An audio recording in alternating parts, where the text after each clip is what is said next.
Minecraft hasn't received a notable update to its inventory since version 1.9, which added the ability to store items in your offhand.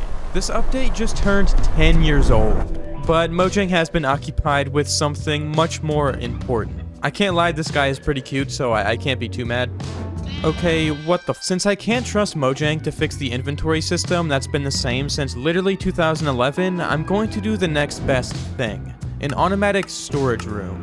This isn't going to be your traditional storage room, because instead of building the room around a predetermined redstone system, my priority will be to make the build first. This means I will have to figure out how to fit a storage room directly in my build without any pre-planned layout or redstone to guide me. This method has some obvious problems, as I will be sacrificing efficiency for looks, and for somebody who has no knowledge of how redstone works, let's just say I'm a little nervous for exactly how I'm going to create my own redstone system that works with my build. But here's my plan. A few hundred blocks away from spawn, there's an island, and using the island as an outline, I want to create a custom cliff going up to the world height limit, so you can see it from almost anywhere in my Minecraft world. Inside the mountain will be the storage room, which I will put inside a giant throne room. This is where I will automatically store every block in the game, and worship sheep.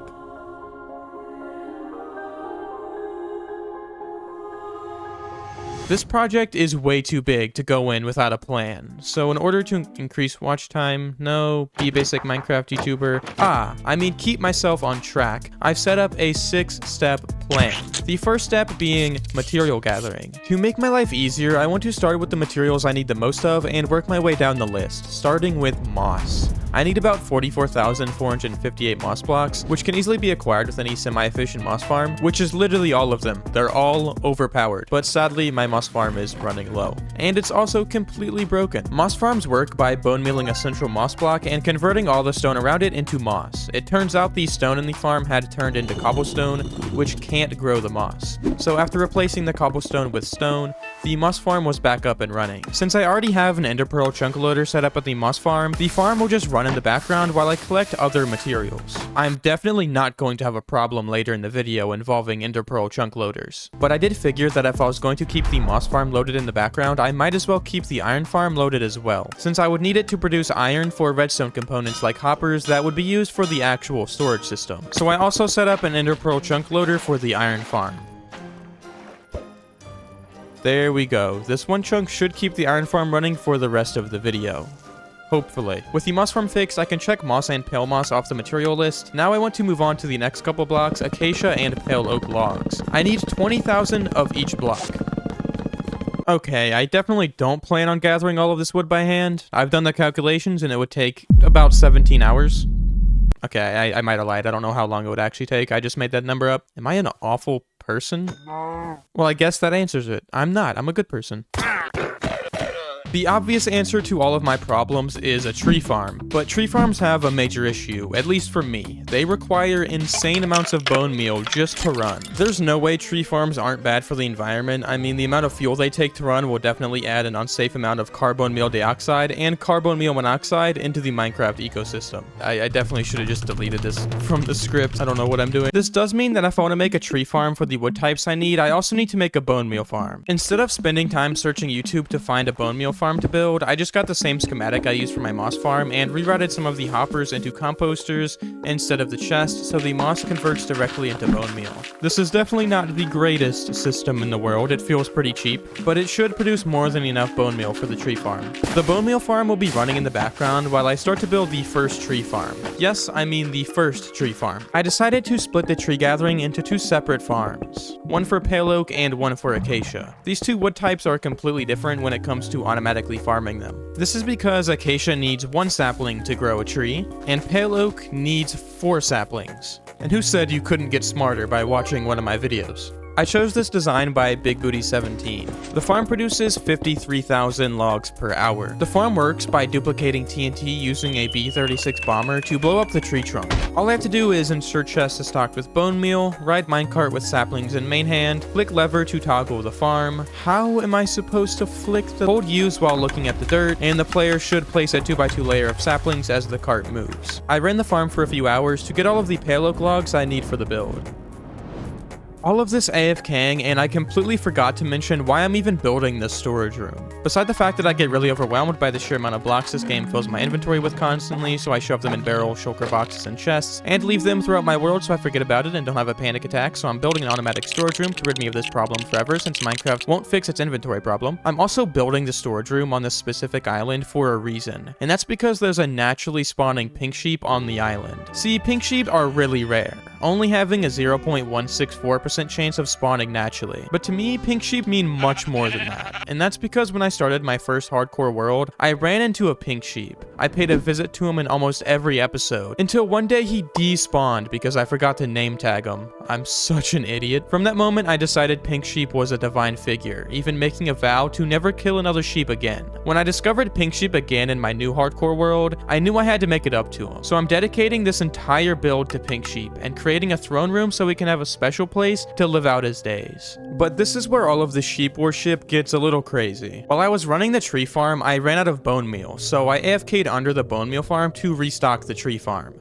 More of that carbon dioxide I was telling you guys about. Scary stuff. But ever since Mojang removed spawn chunks in the Copper Age update, farms don't run unless you're physically in the chunk or you've got an Ender Pearl chunk loader. So I built a backup Pearl chunk loader underneath the bone meal farm, just in case I ever left the chunks. But this is where I made a big mistake. I completely forgot to cover up the Ender Pearl, meaning every single mob in the game could walk right into it. And after going AFK for a few minutes, I came back to the death screen. Stay with me now because this is where it starts to get crazy. Standing over my dead body was a sheep. This one, specifically. Which means the sheep ran into the pearl, teleporting me outside, and then a zombie killed me. The entire point of this video was to make a place to worship sheep in Minecraft, and now one of them ended my hardcore world. Yes, this is a hardcore world. Or at least it was a hardcore world. And that's because after going on a late night drive and doing some thinking, I decided to make this my forever world, freeing myself of this stupid hardcore cage I got myself into. Which means I can start gathering the rest of the wood that I need.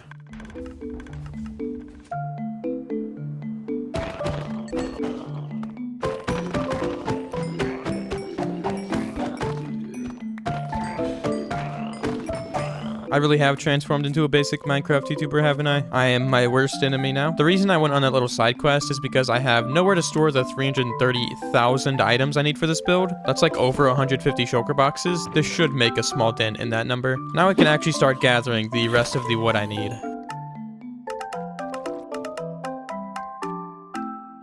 For the acacia tree farm, I chose this design by Nicolier, which works for all 12 tree types, and produces 13,000 logs per hour. The best part about the farm is it's completely self-sustaining, which means I get all the saplings back that I put into the farm. It even has an option to farm the warped and crimson tree types that you get in the nether, just in case I need those blocks for future projects. The farm works through this one redstone clock, which sends a signal all the way up the scaffolding to a TNT duper, which drops the TNT at just the right height to break the most efficient amount of logs. The drops from the farm fall down into the water stream down below and travel up this water elevator. The saplings will be picked up by me to keep the farm running, while the remaining items are stored and filtered in the chests underneath the farm.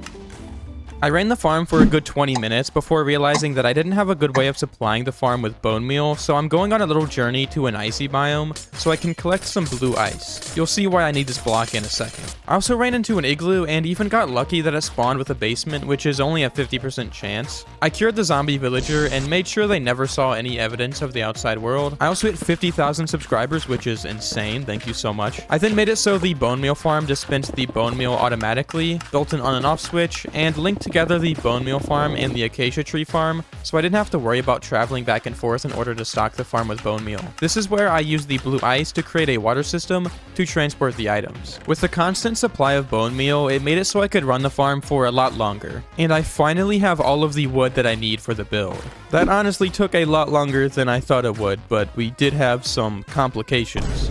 But now I can finally move on to the next couple materials. Tough and tough bricks. The material list doesn't look too bad at first. 19,514 tough bricks and 9,687 regular tough blocks. But I also have to collect 10,313 tough walls, 5,852 tough brick walls, 936,466 chiseled tough blocks. Or to put it simply, about 30 shulker boxes. Tuff hasn't been nearly as hard to collect after the addition of the trial chamber in 1.21, as they spawn in with tens of thousands of tuff blocks to make up the walls and perimeter of the trial chamber. I need 50,000 tuff related blocks, only about half of those are tuff bricks, which means I would have to figure out how to collect the 25,000 regular tuff blocks I need as well. Right now I'm just focused on destroying a trial chamber, so I'm collecting the iron that's been produced at the iron farm, setting up a beacon with haste 2 of course, and I'm destroying this trial chamber that is located underneath my end portal. I'm starting to get a little nervous for how long this will actually take me.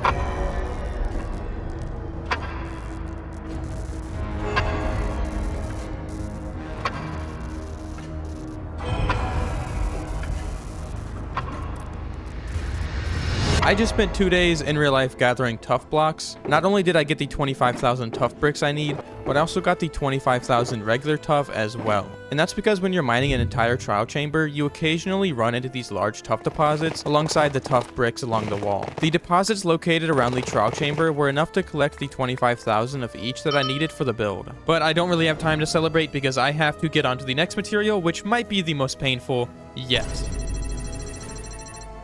I was scared of collecting tuff, but this is really what has me terrified. 13,000 cobbled deep slate, 12,000 deep slate bricks, 10,000 normal deep slate, 8,000 deep slate tiles. Okay, I'm sure you get it by now. I have to collect a lot of deep slate. Far too much to gather by hand, but after a bit of research, I found the best deep slate mining method, the wither.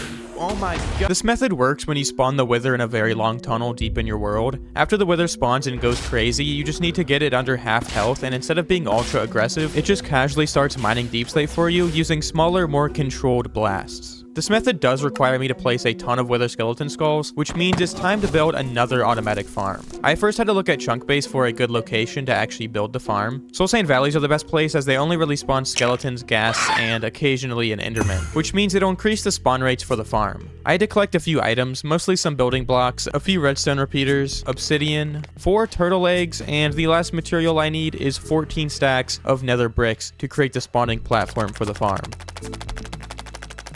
I chose this fortress that is a few hundred blocks away to the east. It's one that I've already visited before, so it was easy to find once I realized it was a good location using chunk base. I'm just clearing some space right now so I can put the farm right here. And yeah, I can already tell I think this is going to be a good place to put the farm. I'm getting attacked relentlessly right now. The farm design I always come back to is this design by ENX04. It's one of the easiest and cheapest farms to make in the entire game, but still gives you really good spawn rates. I've used the farm so many times that I just grabbed an old schematic from a world I made a few years ago and started creating the farm.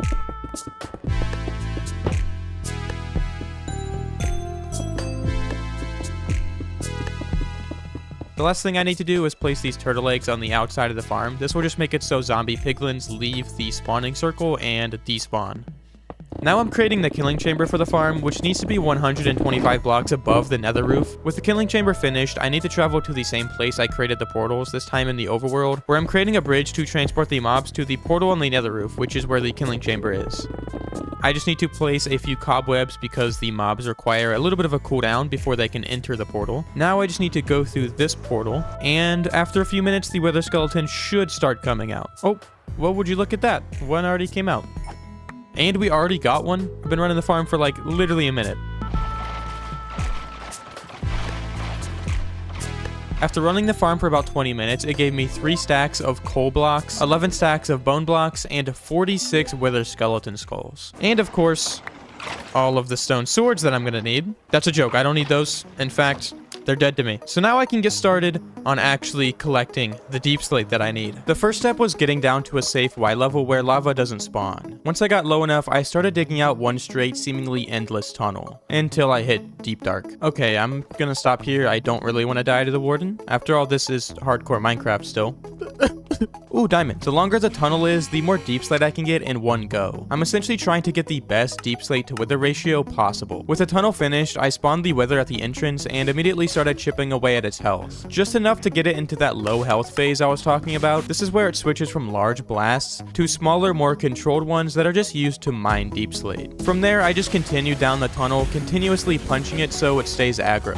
I have 2 tips that really make this method work. The first one is to drop your render distance all the way down to 2.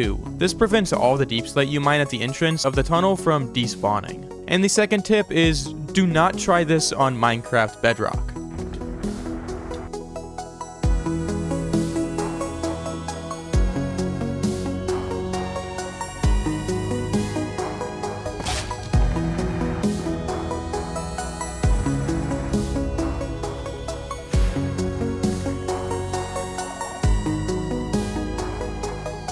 Okay, one last wither, and we should have all of the deep slate we need. Now that I have all of the deep slate gathered, I've set up a giant shulker mess in front of where I'm going to be building. And now I can move on to the next material, 13,779 gray concrete. We're starting to get some smaller numbers, guys. But don't worry, because this material is not without its complications. In order to get 8 shulker boxes of gray concrete, I'm going to need an entire shulker box of gray dye, since 1 dye is used to create 8 blocks of concrete. To get gray dye, you combine 1 white dye with 1 black dye. The problem is I don't have a good source of black dye. For the last 1200 days, I've been taking the occasional splash in the ocean to commit great crimes against squid. The real crime isn't the squid murdering, it's just how inefficient this method actually is. So I've come up with a solution for my black dye problem, and that is switching from squids to chickens, specifically the babies. This will make me feel like a better person, since I don't have to kill hundreds of squid, and it'll be more efficient. This method works by converting the chickens directly into wither roses by sacrificing them to the wither, which we can then craft into black dye. For this, I need a few pieces of obsidian, some eggs from the chicken coop, and some splash potions of poison. I'm going to be performing this sacrifice in the end, as there's a perfect spot to trap the wither underneath the bedrock portal, which really makes this method a lot easier. Now that I have a room cleared out, I can place the obsidian underneath the portal. This will ensure the wither is trapped and can't escape. With this in place, I should just have to throw a ton of eggs. Oh my god, that is awful. So I downloaded this mod. Maybe don't download that mod. This makes me feel even worse for what I'm doing right now. They're sliding down the wall. After getting a ton of baby chickens to hatch by throwing the eggs on the ground, I waited for them to grow up into adults so I could breed them. Okay, these chickens should be fully grown up now, and they should also drop eggs as well, so we can grow the chicken population. And they'll all live happily ever after. Nobody's gonna die. Except maybe one of them. Ooh, an egg. Perfect. It actually worked. I don't know, this mod actually makes it a lot more satisfying to break an egg.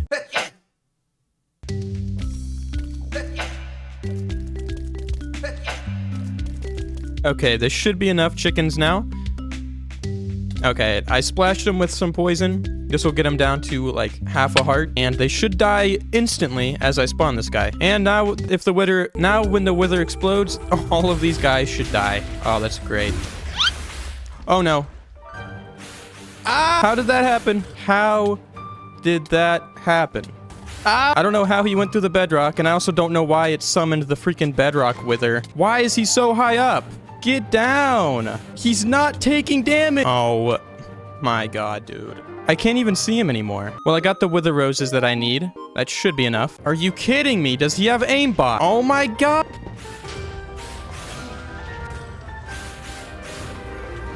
Well, there's exactly 2 chickens left, so if I ever want to do this again, then I can breed those guys up. And I have a ton of wither roses, which I can turn into black dye. So, all went pretty well. With the black dye collected, I turned my attention to gathering 4 shulker boxes of sand and gravel.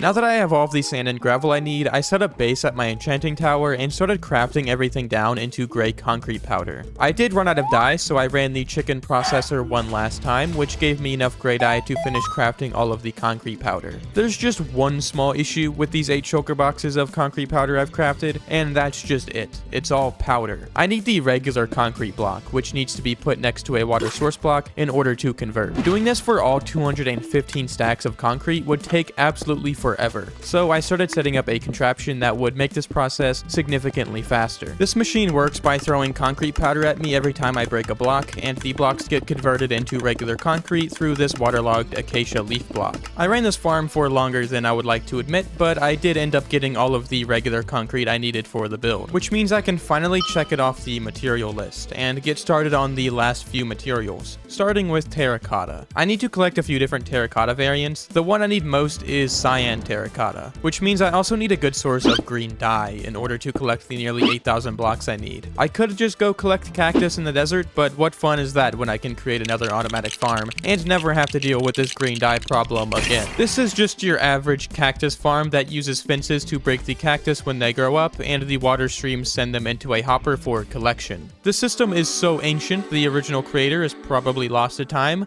and I think I've seen the design in ancient textbooks and written on cave walls. As far as the other terracotta colors, I can just craft those down using dye from flowers and smelt some of them down to turn into glazed terracotta. And now I can check terracotta off the list, and these last few materials we can go through pretty quickly. I first went into the nether to collect the 10,000 blackstone and the 2,000 basalt, which only took me a couple hours. This took me back to the overworld where I gathered a bit more sand to be able to craft the 2,000 light gray concrete, and then I took one final trip out west to gather 3,000 mud. The leftover materials like andesite and stone I grabbed from chests in my starter base, and the 6,000 mossy stone bricks I easily crafted using more leftover stone and some extra moss that I gathered from the moss farm. And with all of these materials checked off the list, that means I am finally done with phase 1 of the project, and I can now begin phase 2, which is what I'm calling the mountain, because I'm building a mountain. Wait a minute, I think I completely forgot to get basalt. I just want it to end. I just want it to be over. Quit. Go away. What the heck? How did I get here? Oh, there's basalt. There's just one thing that I need to do before I get started on the building phase. I need boat. Oh, I guess he's already in a boat. But what I'm doing now is I'm just going to grab Pink Sheep and remove him from the premises. I don't want this guy to die again. That would be devastating. And now this should be a good safe spot for him to stay for now.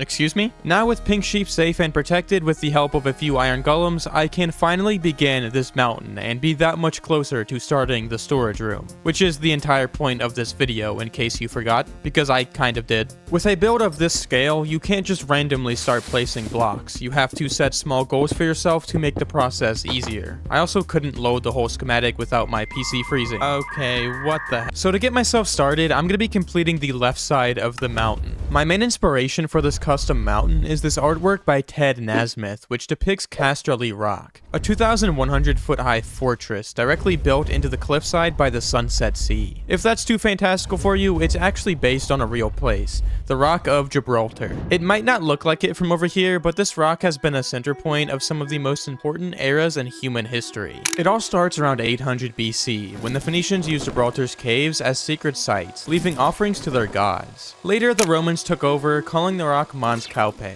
the northern pillar of Hercules and the edge of the known world. In 711 AD, North African troops settled on the rock and held it for over 700 years, until 1462 when the Catholic monarchs finally took it back during the 8th siege.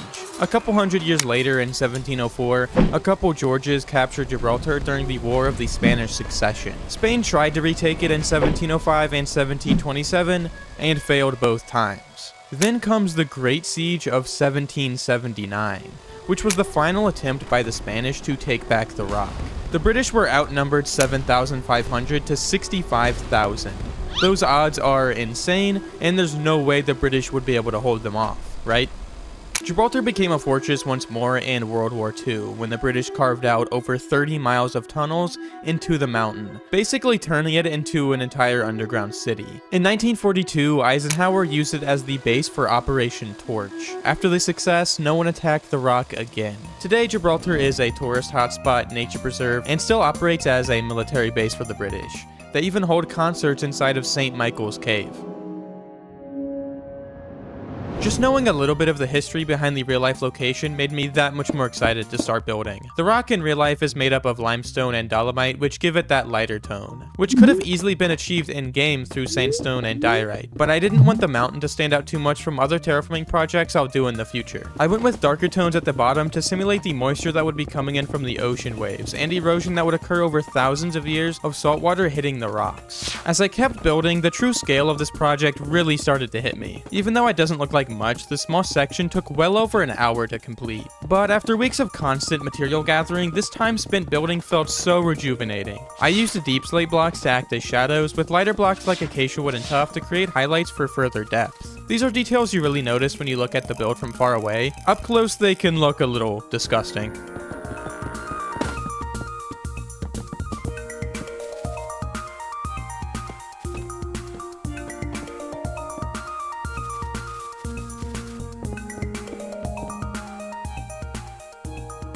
I've been building nonstop for 6 hours, and it's starting to look pretty crazy down here. I also wanted to stop and light up underneath the mountain. There's already been a few creeper explosions.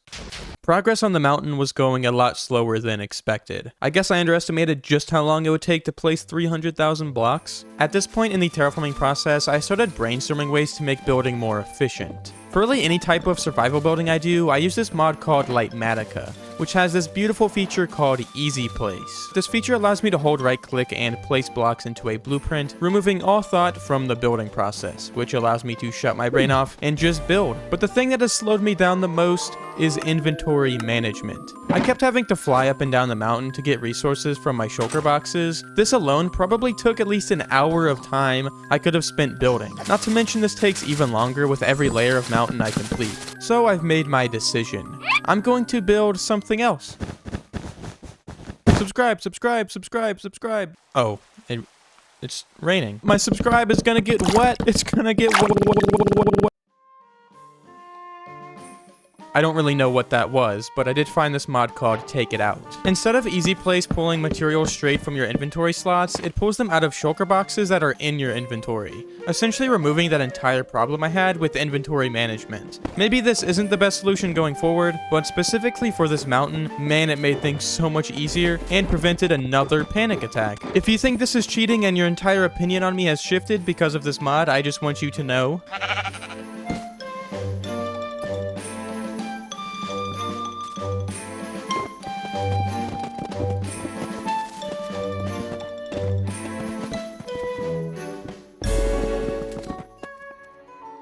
Okay, I've got a lot more progress done on the cliffs. It's honestly starting to look like one of those megalophobia videos you see uploaded on YouTube. What to watch while I eat my food? So many options. Ooh, that one looks good. I just want to point out that the golems died. The golems freaking died. I think it's better for Pink Sheep to remain by himself anyways. The iron golems attracted unwanted attention from mobs, therefore putting him in more danger. With him out in the open, it's as if he's invisible. Plus, he's a sheep, so what harm is he really at anyways? This is totally a good thing. Rest in peace, iron golems. Your service to our Lord and Savior will not be forgotten. May your soul rest peacefully, and may I have a salubrious slumber tonight, knowing Pink Sheep is secure. Just when I felt excited to finish the rest of the mountain, I loaded up the schematic and I have so much left to do. Oh my god. This gave me the realization that I needed to find even more solutions to speed things up, because this was 4 days of building and I'm only 20% done with the mountain. For some reason, it just now dawned on me that I have 20 nether stars from when I was mining deep slate and a fully functioning iron farm. Well, not exactly, because there's this one guy standing in the middle of the magical orb that is blocking all rates of the iron farm. You know what I have to say to free thinkers? The real point I'm trying to make here is that I can turn all of these materials into beacons. With beacons, I can get the speed 2 effect, which will increase my movement speed by 20% times the effect level. So now I just have to do some complex math. 40%! I got my cat to solve the problem for me. Now I just need to outline the shape of the island so I know where to place the beacons, and then set up the beacons going around the outline with the speed 2 effect. With the beacons set up the way they are, I'll have the 40% increase in movement speed for the entire duration of the mountain. Well, except for this tiny section, I didn't have enough iron to create another beacon because this increase in movement speed was immediately noticeable, and because I was moving so much faster, I decided the most efficient way of placing blocks was to go one layer at a time.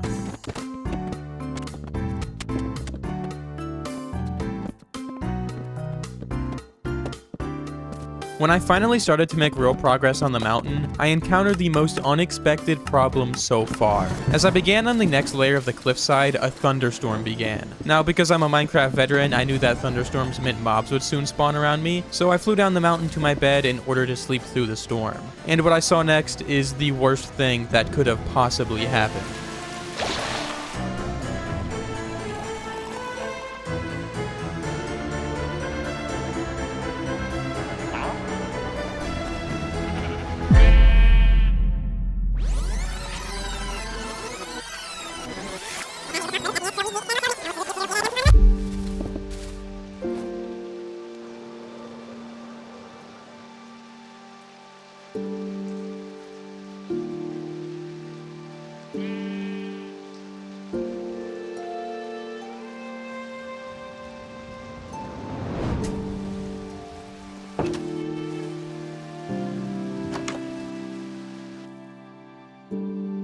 Oh, God, creeper.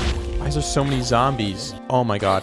No! Are you kidding me? Oh my God. A freaking drowned. It actually happened again. I'm so dumb, dude. This is all happening like so fast. I don't even know what to say, to be honest.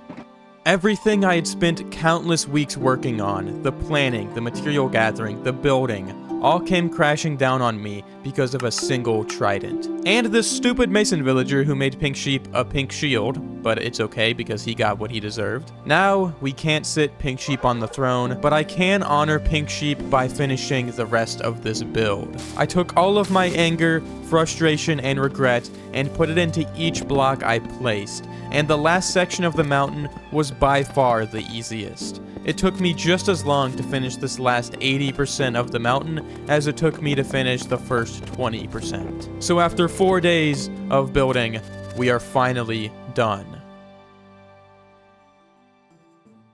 Now, you might be wondering why the top of the mountain is completely flat, and that's because I eventually want to put a temple up here. I also, in the process of building, went down below to light everything up. And this is, of course, because I've created a gigantic mob spawner, and I'm gonna need to light this entire area up. Now I just have to fight my way through this area. That was actually kind of scary. If you're curious what mod I used to show the light level, it's called No Engie from Looky Wookie Uwu. I mean, it's called Lighty. Sorry, wrong mod. Anyways, ignore that. This entire area is now completely lit up, except for this one block, but I'm gonna leave that because it's kind of funny. Fast forwarding to present day where the mountain is finished and there's no longer mob spawning, it still looks really creepy underneath. Now that I'm done with the mountain, I can finally move on to the next building phase, the bridge. I want to create a grand entrance to the mountain with a bridge that extends out and eventually connects directly into a giant custom landscape. So for now, it's just going to be connected to nothing. To get started on the bridge, I laid out the foundation using mostly deepslate. I split up the bridge into 6 different sections to give it multiple smaller arches, and then built up the supports for the bridge, going heavier on the top to contrast against the deepslate foundation. Once I reached the arches of the bridge, I made sure to add a bit more block variation, specifically to help with the shape.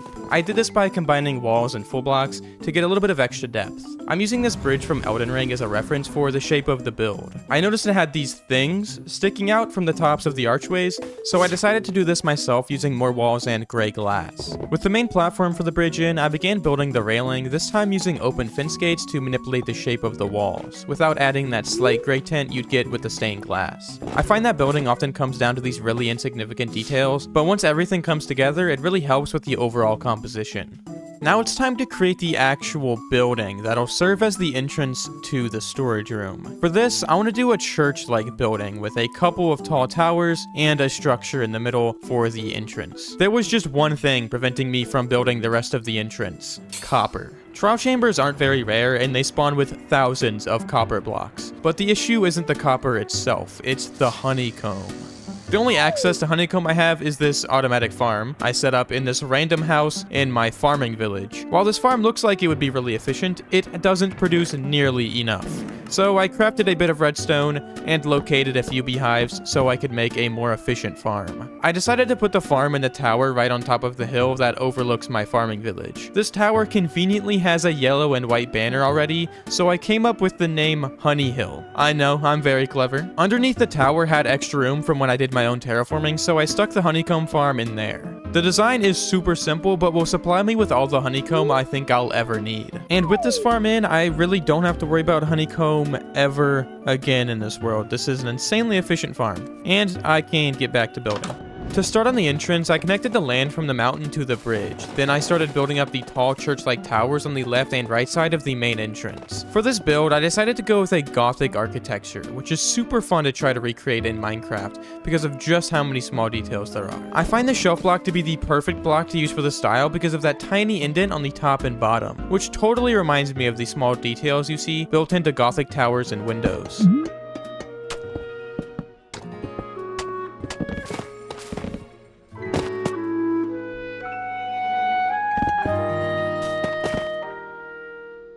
My favorite detail in the build so far has to be the top of the towers, where I placed copper golems, acacia fences, and copper bars, then added a waving flag using a mix of cherry and pale oak wood to match the pink sheep colors. Rest in peace. I used the copper golems to create a very slight detail at the top of the tower to continue with the small Gothic detailing. That just looks amazing in the distance. Now the copper golem is a very slight detail, but it's kind of used to create those Gothic shapes there at the top of the tower. You can kind of see it from a distance, but it's pretty cool. Now I want to add in some banners to the windows to give it a better looking shape, but I don't have any wool in this world. I'm making a build for a pink sheep, but I don't have a wool farm. So right now I'm going to make a temporary wool farm to go over here for a bunch of gray wool so I can make some banners. Like I said earlier, I eventually want to put an entire temple on top of the mountain, which is where my crazy automatic wool farm will go. But for now, I'm just creating a temporary one just to last me through this episode. I began creating this super simple farm design by ENX04. Now I just need to put 6 sheep in here. Get away from my sheep! Get out of here. That is a giant freaking crossbow. Oh my god. Oh, I got an achievement. Oh, Betsy. I went back to my temporary base and crafted some leads. Then I began grabbing sheep to put in the wool farm. Thankfully for me, sheep are just wandering around me wherever I go, so finding them wasn't difficult at all. Okay, now I just need to use some pistons to push these blocks into the sheep. I am so sorry for what I'm about to do. This isn't cruel, okay? I'm just a servant. I'm just doing what I need to. They'll be fine. Plus, they're gray sheep, and we don't really like gray sheep. Now, I just need to repeat the process on this side as well. So I placed trapdoors, grabbed the sheep, and trapped them inside of glass. Don't worry, it's completely painless, and I just set up the collection system using a water source block and a hopper with chests. This farm should give me about 500 wool per hour, so I should just need to be here for a couple hours. Or I can create a more overpowered farm. You see, the farm design I just created is this design by ENX04, which normally is a pretty good farm, but after looking at the description, I found expanded versions of the design which allow for 24 sheep instead of 12. I honestly don't know what compelled me to create another farm, but at least we're getting a lot of wool now. Okay, I really shouldn't be spending this much time going over this tiny side quest, but do you see that happy ghast? Yeah, it might not look like it, but him and I just went through something incredibly traumatizing. So I have the base shape of the farm in, I have all of the pods where the sheep will go, but I do need 24 sheep, which is the problem that I've run into. Here's a giant pen of sheep that I've had for quite some time. I'm gonna be using these guys for the farm, but the biggest thing is getting them all the way over there. That is where my good friend, the happy ghast, comes in. So you might be wondering what my plan actually is. With the Happy Ghast, you can lead a boat to them, and in each boat you can fit 2 sheep, which means I need 12 boats of sheep. I don't know if this is even possible, but I'm gonna try it. And I guess the best way will be to open up the floodgates. There's no way this is gonna turn out bad at all. Perfect, we got 1, and we got another one. You know you want 2. Perfect, now we got 2 more. Nope, don't get out. Nope, oh god. The floodgates are opening! Oh, perfect. So now we got 4 sheep total, another couple sheep, and I got 2 more sheep. Okay, your lives will change forever, I promise. Last transport going in. Now I can unlead this guy. No! Don't run away! Okay. Let me get on you. Okay. No! Oh no. It's a freaking massacre. We lost 4 sheep. You know, there's some sacrifices. Some sacrifices are needed. Who am I kidding? I'm a monster. I let pink sheep die. I broke my vow of never killing sheep again. I am the monster.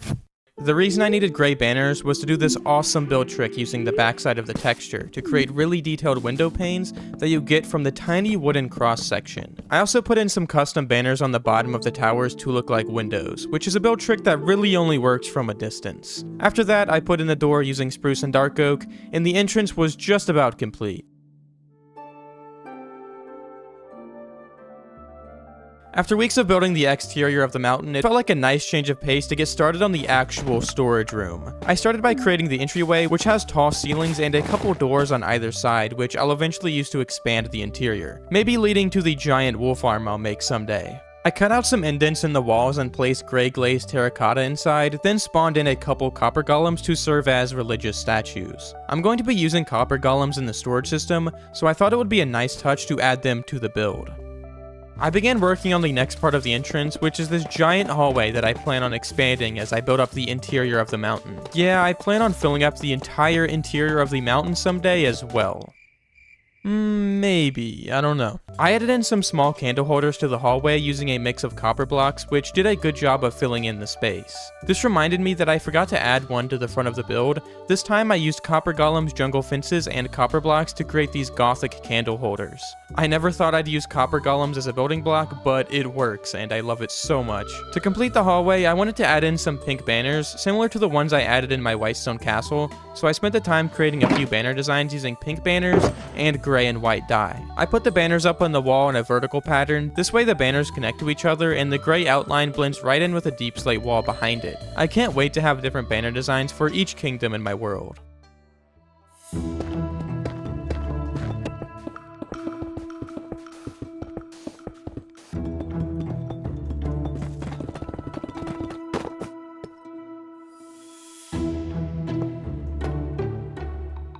You might have noticed that there's a few blocks missing from the floor, and that's because I have one block in particular that I want to use right here. And that is deep slate coal ore, and anybody that knows about this block knows that it's kind of annoying to get. So let me... That was definitely worth the entire hour it took to get that. So far, I've built the main floor for the storage room, which is meant to look like a marble floor with intricate patterns designed into it. I put a giant circle to mark the center of the room with a pink line that will eventually lead to the throne, where I'll be able to put pink sheep on. I got started on creating the outer floor for the room, which is where the actual chest for the storage room will be located. I used slabs to raise the floor slightly, which will also partially help with mob proofing, which totally won't become an issue. I started building up columns, and to help a bit with mob proofing, I added candles towards the top, which gave me an idea to add wax dripping from the ledge I created. I built up the rest of the first floor, then got started on the second before I had to deal with some of those mobs I was talking about. It's been really annoying, but as I've been building, I've had to spam torches around because mobs just continue to spawn. Which honestly isn't the worst thing, because it'll save me from mob spawning in the future once this project is complete. I kept mob proofing while building up the other side of the storage room, which is just a mirror image of what I just created. This meant I could fill the space in between, which will be the entrance to the storage room. I framed the doorway using smaller columns to make the entrance feel more grand. As I kept building, I tried to add some smaller details to the wall, like this circle I put above the doorway. Once I got to the top of the wall, I carved out a small space where I could put a custom statue. I'm really excited to show you what I came up with for this section right here. Get out of my... So I have the idea to create my own custom copper golem statue. Now I have some of the copper laying around to oxidize, which I should have done earlier, but it's totally fine because I need to get 120 copper golem statues. Now we have a bunch of these statues.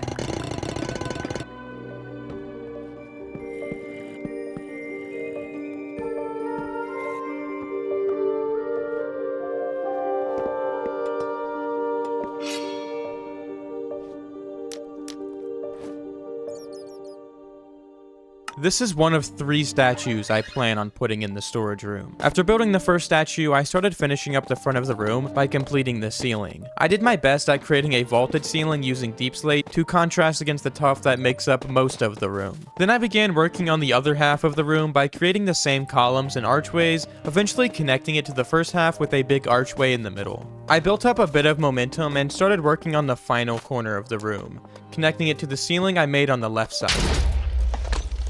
Well, a creeper almost killed me, gave me a good jump scare. But this place is starting to come together. Right now, it looks like an old, ruined temple. Before I finish the ceiling, there's one detail I want to add. I decided to use the lightly weathered copper golem and trapdoors to create a railing. The idea here is that the giant head of the copper golem creates a perfect looking arch shape. I put the copper golems all around the second level of the build, which kind of created my own little copper golem army. After putting in the rest of the railings, I decided to finally finish the ceiling, but something just doesn't feel right with the build.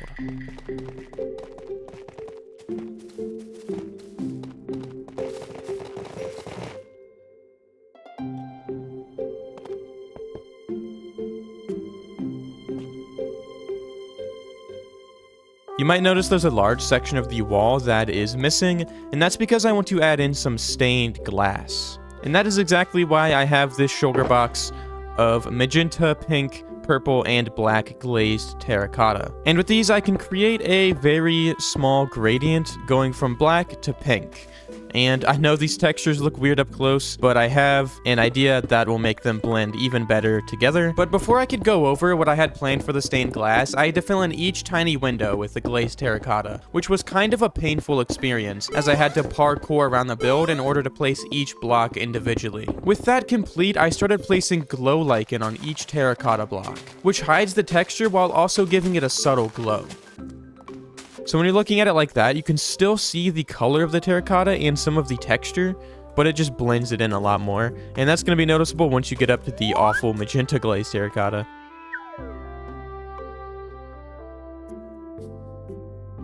Definitely adds that much needed color. It kind of draws your eyes to where the throne is going to be. Now I want to get started on the pink throne.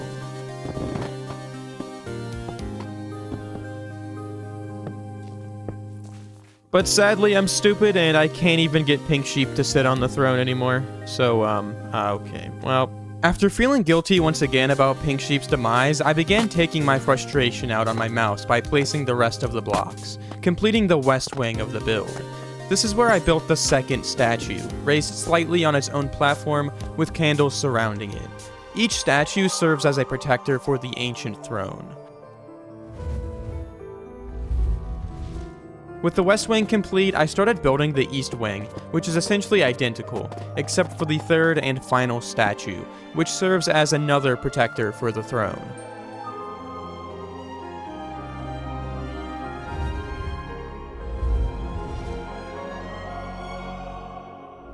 Now each statue is complete. Okay, I couldn't think of names for the statues, so if you have something better than unknown, let me know in the comments. Now I just need to add the final details to the build.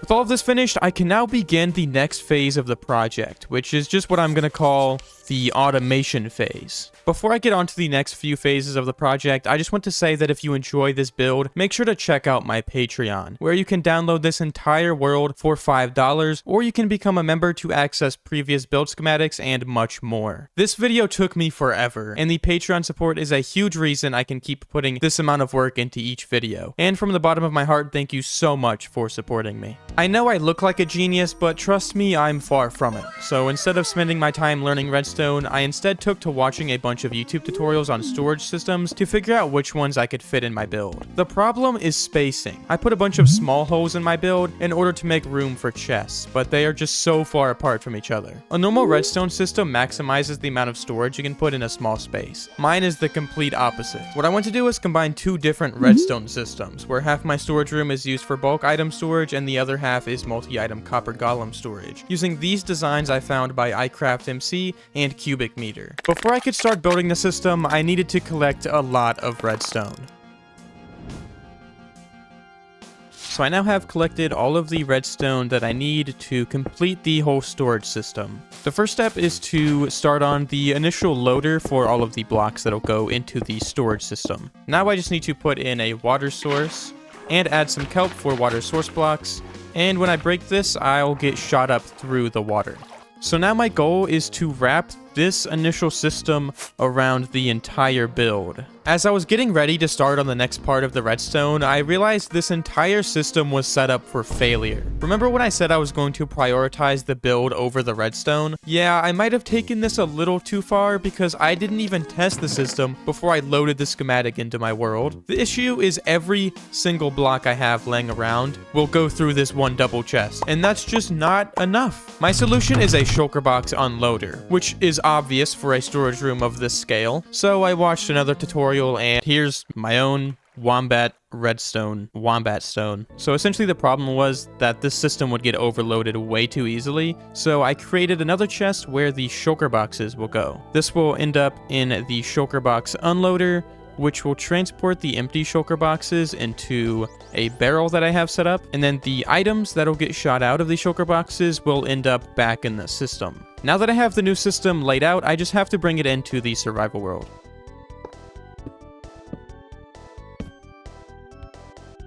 I'm going to go ahead and fill the shulker box with one piece of polished diorite and put it in the shulker box unloader. Okay, well, something's not working. Okay, the issue is that I just need to put a single block in these hopper things right here. And the shulker box should end up in one of these barrels. Perfect. After getting the shulker box unloader up and running, I set up the first set of chests in the storage system by adding in a simple water stream to get the items flowing to the proper location, where I set up some simple redstone. I do know that the system needs a filter item. In this case, I used iron nuggets and renamed them. The first blocks I want to store are stone, cobblestone, grass, dirt, and gravel. The next materials were sand, granite, diorite, andesite, and dripstone. With the second storage module complete, I began working on another water elevator to transport the items that didn't get picked up by the first two systems. Using glass so I can see items as they flow through, I made my way over to where the next set of chests will be located. This is where I'm going to be storing darker stones like deepslate and tuff, as well as moss and mud. I decided to put wood storage on the very end. The first half of the storage room only stores the most common 25 materials I use. The second half of the system will hold every other block in the game, including the stair, slab, and wall variants of the 25 blocks I just mentioned. The copper golem storage is a bit more complicated than the simple redstone system I did for the bulk items, but that's okay because I have light matter. Using light matter for this just really isn't possible. See, a lot of Minecraft redstone requires you to build things in specific steps, and I built this in the wrong order, so I'm gonna have to destroy it. While I can still use light matter, I just have to make sure I create everything in a particular order so the redstone works properly. Then I need to click this fancy button up here that is just begging me to press it. I can place the observers and everything will now be in place. There's no more orange blocks, which is good. Now there's just one step I have to do before I can continue, and I've been holding this off for far too long. I'm calling it Operation CEI. collect every item. I have to collect every single item in the game in order to filter those items through the storage system. Copper golems work by searching through chests, and once they find the chest that has their item in it, they throw it in. So I'm gonna have to collect every item in Minecraft. This is gonna take a while. I decided to split every item into its own category, which will make collecting every item much easier. I started with what I like to call junk items. Some of these items are actually useful, but I feel like they still belong in the category. To get started, I want to collect the hardest item, which I figured would be the items I could collect in the deep dark, like all of the sculk-related blocks and a glowing sack. I collected the easiest sculk blocks first, but I needed the echo shard, which is only located in the ancient city chest. I know I'm going to spawn the warden with this next one, so I might as well just break the entire chest. And I didn't get what I needed, but that is an insanely good hoe. Oh, I did get the echo shard. Perfect. After collecting all of these sculk blocks, I figured the next obvious step was to collect all of the resin blocks as well. And one of them already spawned. I don't know how these guys work. I've honestly never interacted with them, but I honestly don't know what it does. Okay, I can't lie. I'm kind of done with this.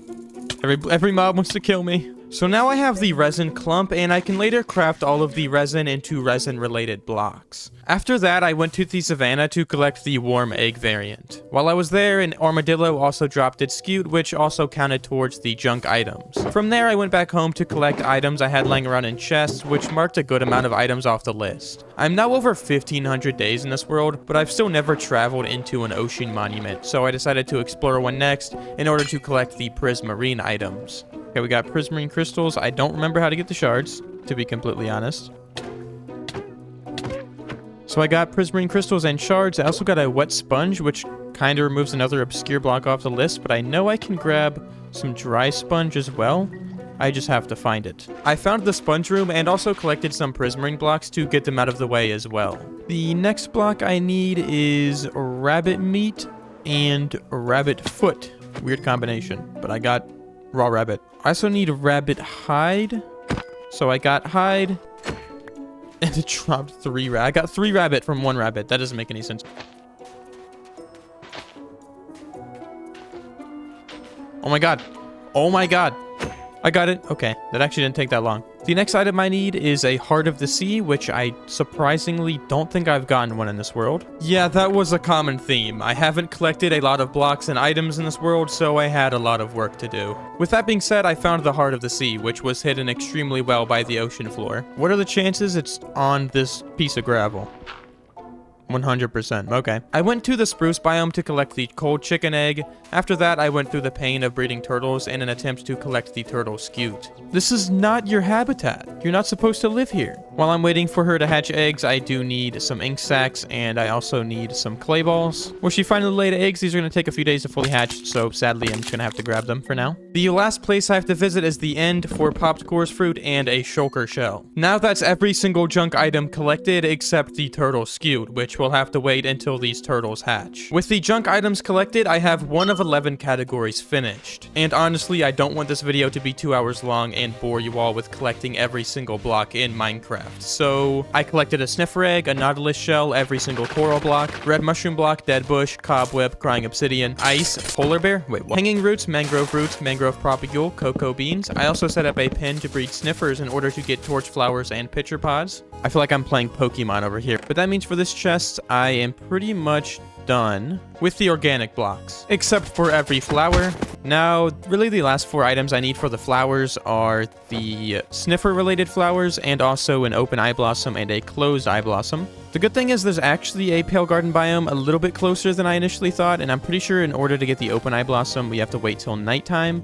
So now I officially have all of the organic blocks finished, and I can move on to the food, which won't take long at all. I stole crops from villagers, killed a salmon, killed 2 cod, dried some kelp, made a few cakes and a few soups, sweet berries, pufferfish, cookies, parrot, oops, chicken, pig, golden carrot, pumpkin pie, which was all of the food-related items I had to collect. So now I have a ton of the junk and organic blocks collected, as well as all of the food. So just in case I have a ton of pumpkin pie that needs to be stored, I can store it. Now I just need to collect all of the colored blocks in the game. This includes every single variant of wool, terracotta, glass, beds, shulker boxes, bundles, You know, all the essential stuff. I started by crafting every color of banner, then every terracotta, including every variant of glazed terracotta, then every color of glass, including glass panes. Then I turned gravel and sand into each color of concrete powder, and every color of regular concrete, every bundle, every shulker box, every candle, every bed, and finally every wool color and carpet color. So now I have every colored block in the game, including bundles. Now with all of the colored blocks organized, the next block on the list is all of the copper variants. Oxidized copper grade, copper grade, copper grade, copper, copper, chisel copper, chisel copper, chisel. Where am I? Hello? Who are you? I can't hear you. What are you saying? Slow yourself, Wombaat, for if you continue with such haste, you'll enter a plane of eternal darkness and despair. I mean, yeah, sure, I can slow down. I mean, there's no problem. Didn't have to be so creepy, though. I mean, like, dang. So I've got all of the copper blocks that I need, but I need to wait for the trapdoors, rest of the chains, and rest of the lanterns, and the doors. But while I do that, I'm gonna collect every single wood material in the game. But before I do that, it finally happened. He finally hatched. Oh, it's a beautiful day. Oh, finally, I got his turtle scoot after so long. So now the junk chest is actually full of items. Now that I can finally start collecting every wood block, I just want to say that this took way longer than I thought it would. And that's because there's nearly 200 different types of wooden materials in the game, if you include bamboo and the nether wood types, as well as the button, pressure plate, hanging sign, and other variants of the wood. But with all of the wood collected, I'm nearly halfway done with collecting every item in Minecraft. We've already gotten all the junk items, we've got the organic items, we got the colored items, now we have all of the wood. And now I'm just gonna push through these last few chests. I need stone, redstone, workstation blocks, and then the last thing I need to do is all of the copper blocks, but I have to wait for them to oxidize. Getting all of these stone-related blocks really didn't take long at all, but now I have to go into the nether to get all of the nether-related blocks. Also, these doors keep jump-scaring me. I keep thinking they're creepers. This project is taking forever. I think I'm losing my mind. So for this, of course, I'm going to need all of the nether wart blocks, as well as the crimson nylium. I also need all of the warped variants of these blocks as well. I'm also going to need some blocks that are located in the bastion, like gilded blackstone. Maybe there's a different way I can go about this. Ooh. Perfect. There's some... Oh look, gilded blackstone. I also need some soul sand, some soul soil, and all of the basalt variants as well. I need glowstone, and lastly, the final block I need is some magma. And now I have a chest full of all of the nether related items. The next step is to collect all of the redstone and workstation blocks. Oh, I'm excited. Thankfully, I found this magical chest that made every redstone item appear automatically. I then started crafting every single workstation and utility block, including every anvil stage. Now, all I need is to make a respawn anchor, and this is done. Now I'm on to the final chest, which is all of the ores and valuable items. But this also means I need the ores from the nether, like just the plain nether gold ore, and of course the nether quartz. But the toughest block that I'm going to need to get by far is deepslate emerald ore, which is one of the rarest blocks in the entire game.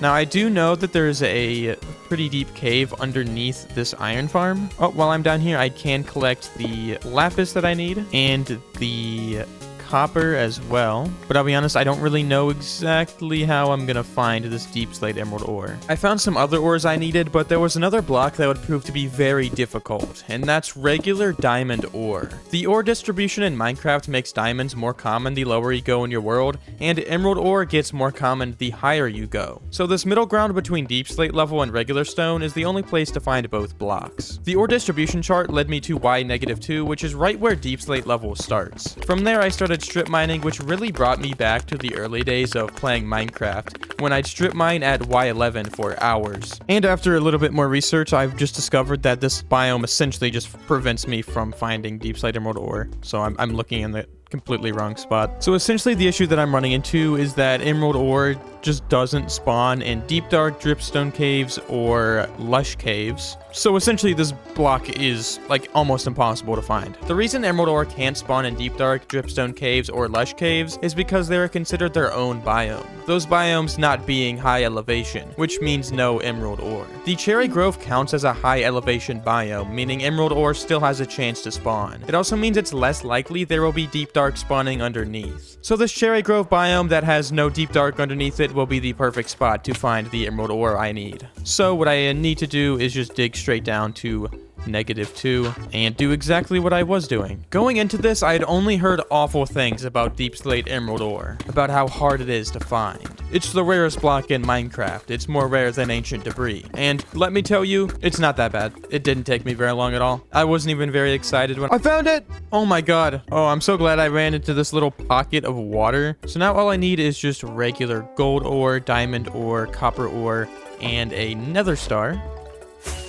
Copper ore is pretty easy to get, and I found the gold ore. Now I just need a diamond ore. I ran around for a bit, then gave up and just resorted to the strip mining method again.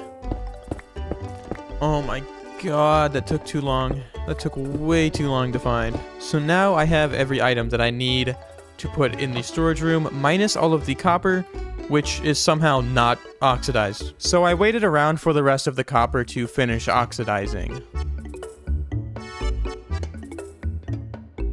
And there we go. It is now finished, except that's not true. There's still one item that I need. This item has been the bane of my existence the last 100 days. And that's because I used the 2 sniffer eggs I had to breed more sniffers in order to get the sniffer related plants. Now, in order to get an egg, I need to breed both of the sniffers, but I need 2 torchflower seeds in order to do so, and since I've been so preoccupied with every other block in the game, I haven't been able to collect them. My solution to this problem is minecarts. I'm creating a minecart track underneath the sniffers in order to collect the torchflower seeds as they drop. So now I can just let this run while I work on the rest of the redstone for the storage room. I got back to building the redstone system by filling in the item filters for the first round of chests with all of the wood-related items I collected. After I finished the first round of item filters, I finished the system by adding in chains and vines to keep the copper golems in place and prevent them from oxidizing. I then built the second storage pod and linked the 2 together using a water stream.